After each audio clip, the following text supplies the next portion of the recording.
Bom dia, oitavo ano. Hoje nós vamos dar continuidade naquele primeiro assunto que nós estudamos sobre a modalização do recurso, recurso modal, os modalizadores do discurso, tão lembrados lá daquela uma das primeiras videoaulas que nós tivemos. Tá? Nós vamos dar continuidade nessa aula. Essa é a parte 2 sobre modalização do discurso. Peguem o material de vocês, páginas 126 e 127 e vamos lá.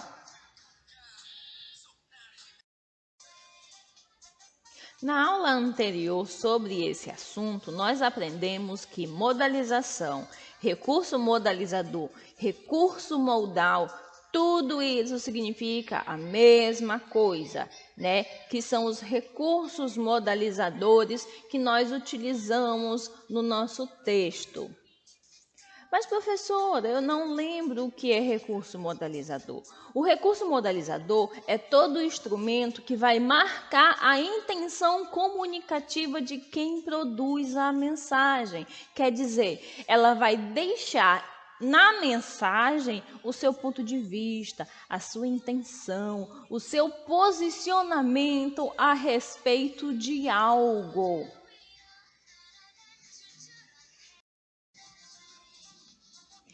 Eu gosto de falar que os recursos modalizadores, eles são que nem aqueles vendedores, tá? Você entra na loja e o vendedor vai, te ataca.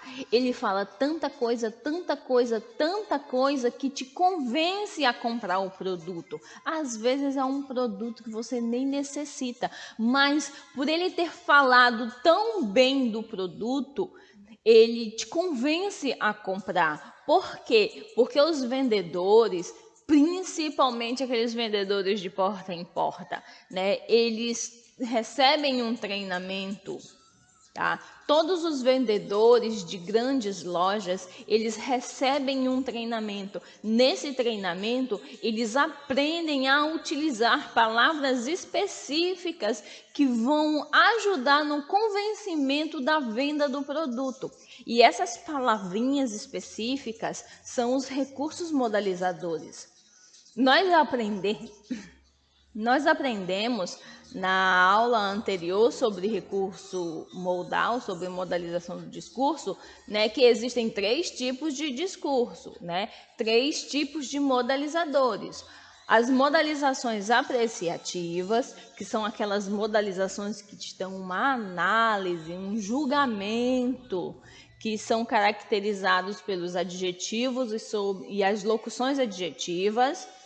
Agora, especificamente nessa videoaula, nós vamos ver as modalizações deônticas, tá? Modalizações deônticas, que são aquelas modalizações que elas te dão permissão ou obrigação. Elas são caracterizadas por alguns verbos e algumas locuções verbais.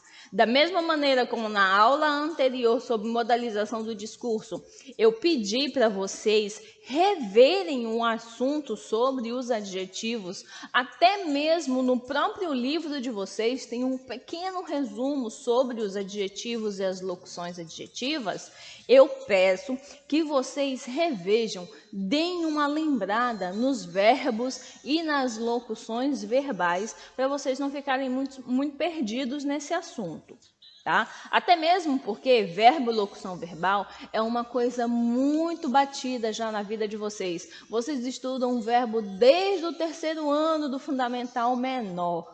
Então, é um assunto que vai perseguir a vida de vocês o resto da vida, tá?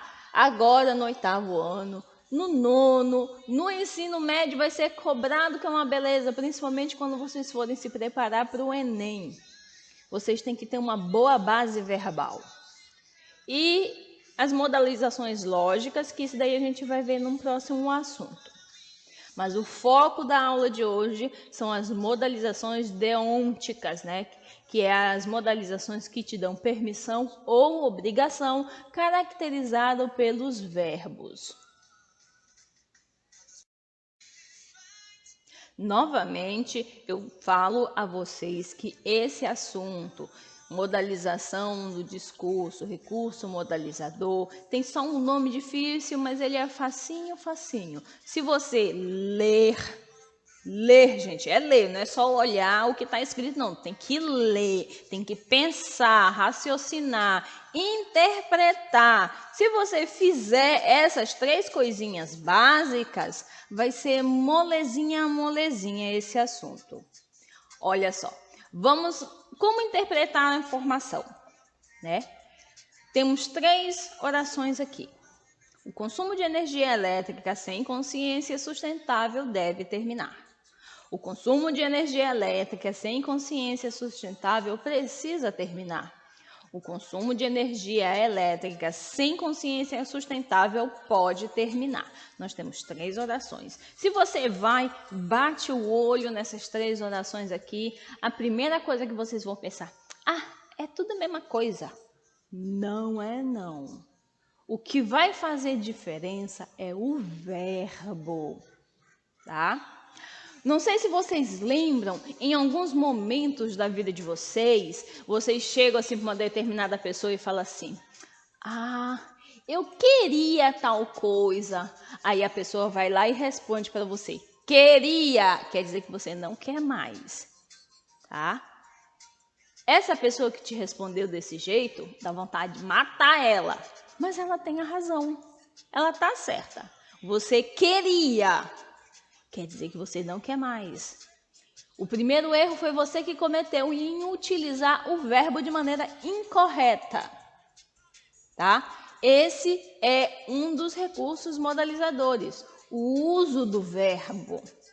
Então, o uso do verbo vai indicar a tua intenção. Vocês vão entender melhor no próximo slide. Estamos aqui com as 3 orações novamente, tá? Vou lê-las de novo. O consumo de energia elétrica sem consciência sustentável deve terminar. Esse deve é o verbo dever, quer dizer, deve acabar com o problema. O consumo de energia elétrica sem consciência sustentável precisa terminar. O verbo precisar, quer dizer, precisam acabar com um problema. O consumo de energia elétrica sem consciência sustentável pode terminar. Poder, quer dizer que pode acabar com o problema. Tá? Essa é a diferença, o verbo. Um deve terminar, o outro precisa e o outro pode. O dever, o deve terminar, ele te dá uma noção de uma coisa que é possível. O precisa terminar, ele te dá a noção de algo que necessita ser feito. E o pode terminar, ele te dá uma solução. Algo certo pode acabar definitivamente. Olhando de primeiro momento, você pensa que é tudo a mesma coisa. O que muda é o verbo, mas a mudança do verbo também vai mudar a intenção com a qual você quer comunicar. Vai mudar o que você quer dizer. Os jornalistas, tem muita gente que fala, o jornalista fulano de tal, ele fala, ele escreve também, porque o jornalista, ele tem que ter o alto e total domínio sobre os recursos modalizadores, porque é através dele que ele vai conseguir a atenção da sua audiência, a atenção do seu público. Se ele não tiver um bom controle dos recursos modalizadores, ele pode até mesmo ser considerado um mau jornalista, porque ele não vai chamar a atenção de ninguém. Nós temos aqui 2 orações novamente, O Brasil terá crescimento inferior ao esperado nos próximos semestres devido à crise no exterior. É possível que o Brasil tenha crescimento inferior ao esperado nos próximos semestres devido à crise no exterior. Essas duas manchetes, elas foram retiradas de uma reportagem jornalística, tá? Olha só, eu grifei para vocês os dois verbos, terá e é possível que. Nesses dois verbos aqui, qual vocês acham que possui uma informação impactante?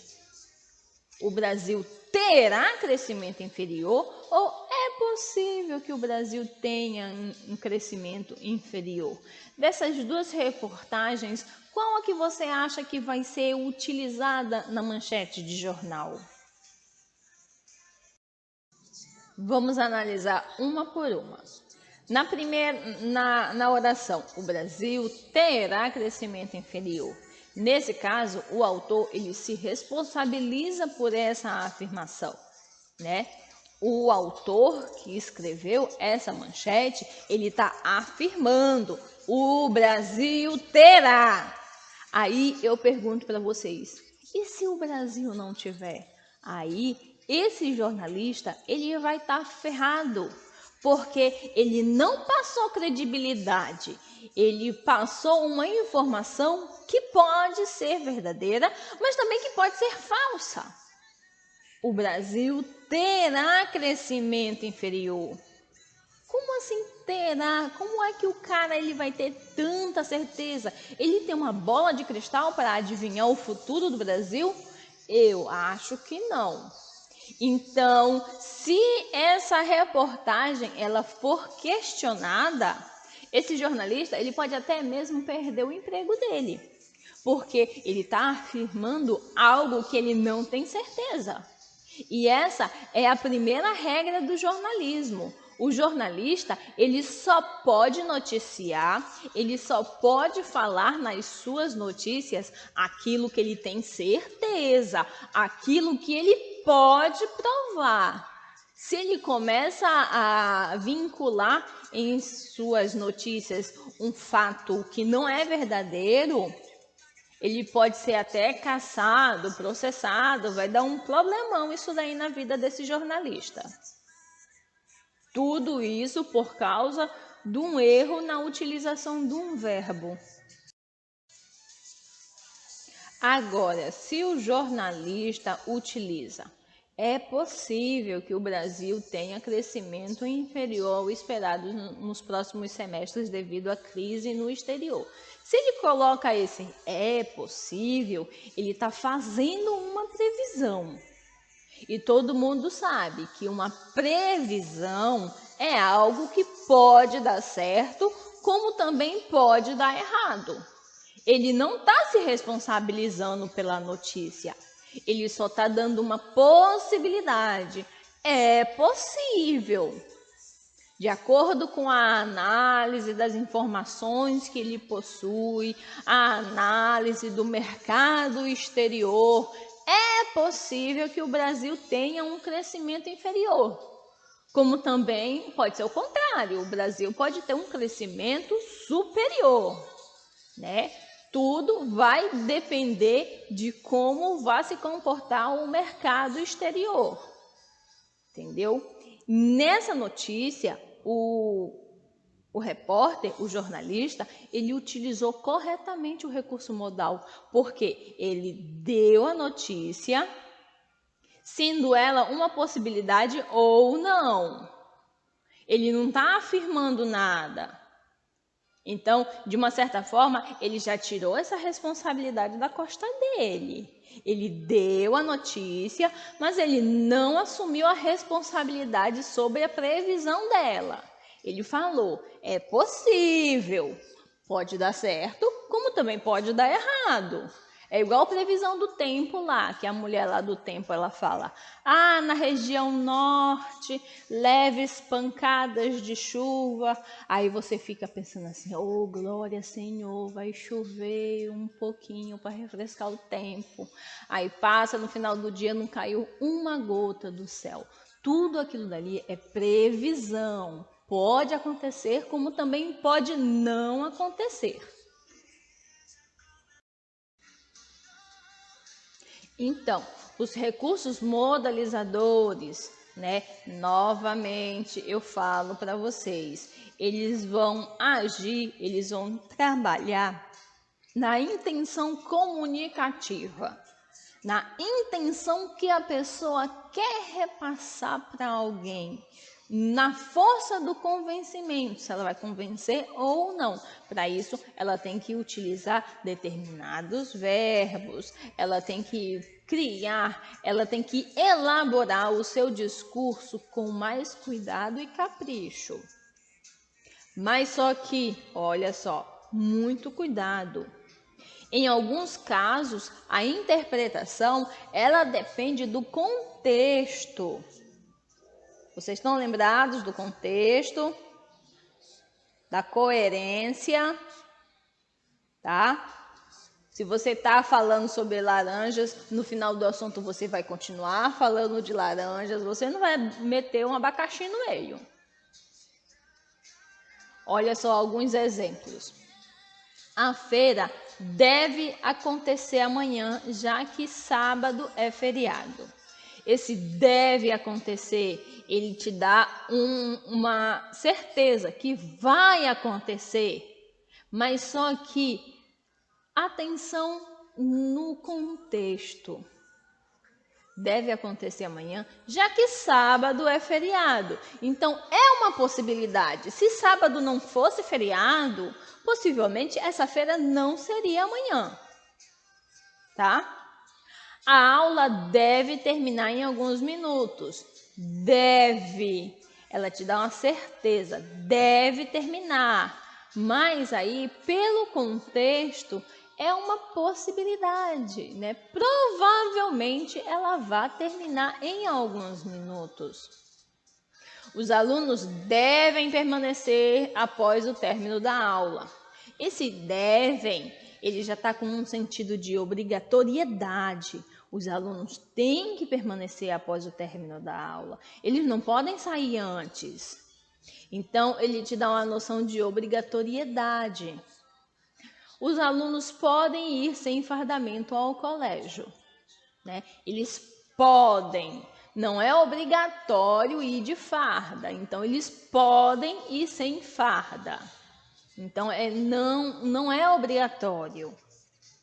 Quem quiser ir, vai. Quem não quiser, tá de boa. Os alunos podem pontuar bem na redação, né? É uma possibilidade. Eles podem pontuar bem, tá? Como também eles podem pontuar mal. Ele não está te dando uma certeza. Ele está te dando uma possibilidade. Então, muitas vezes, o recurso modalizador, ele também depende do contexto do que está escrito. Por isso que muitas vezes, nos avisos da escola, vocês se confundem, porque faltou interpretar a informação. Então, de um modo geral, nós podemos dizer que os recursos modalizadores deônticos, eles são relacionados aos verbos, a maneira como a gente utiliza o verbo na hora de expressar o nosso ponto de vista. A atividade que vocês realizarão será a atividade da página 126 e 127. Tá? E seguindo o mesmo esquema das atividades anteriores, foto da atividade no PV, no primeiro horário da próxima aula de língua portuguesa, tá? A nossa próxima aula vai ser quinta-feira, o quinto e o sexto horário, ok? O quinto horário ele começa às 10h15 e termina às 11 horas. O sexto horário começa às 11 horas e termina às 11h45. Vocês vão entregar para mim a atividade, tá? Das 10h15 até as 10h30. Vocês vão ter 15 minutos para entregar a atividade. Gente, por favor, sejam conscientes. Esse horário é o horário de entrega, não é o horário para fazer, não. Vocês terão hoje e amanhã, quarta-feira, né, 1 dia e meio inteiro para fazer essa atividade. Quinta-feira, no quinto horário, na quinta aula, das 10h15 até as 10h30, é o horário de entrega. É para entregar a atividade, não é para fazer, não. Ela já tem que estar, nesse horário, ela já tem que estar pronta. É só tirar a fotinho e me enviar, certo? Vocês vão enviar a foto das atividades. São pouquinhas atividades, é bem pouquinho, não é muito não, tá? Eu vou ficar esperando a atividade de vocês, quinta-feira. Quem tiver alguma dúvida, por favor, pelo amor da glória, pergunte. Não precisa ter vergonha não, tá? Vergonha é não perguntar, porque depois no dia da prova vai estar enrascado. Aí, infelizmente, no dia da prova, eu não posso tirar dúvida de ninguém. Então, se você tem dúvida, pergunte logo, tá? Mande uma mensagenzinha. Tá com preguiça de digitar? Faz um áudio, manda para mim no PV que eu respondo para vocês. Eu esclareço a dúvida de vocês, tá? Vocês vão mandar no PV, ninguém vai estar sabendo, é só eu e você. Então, não precisa ter vergonha. Vou ficar esperando as dúvidas de vocês e quinta-feira a atividade de vocês. Até a próxima aula.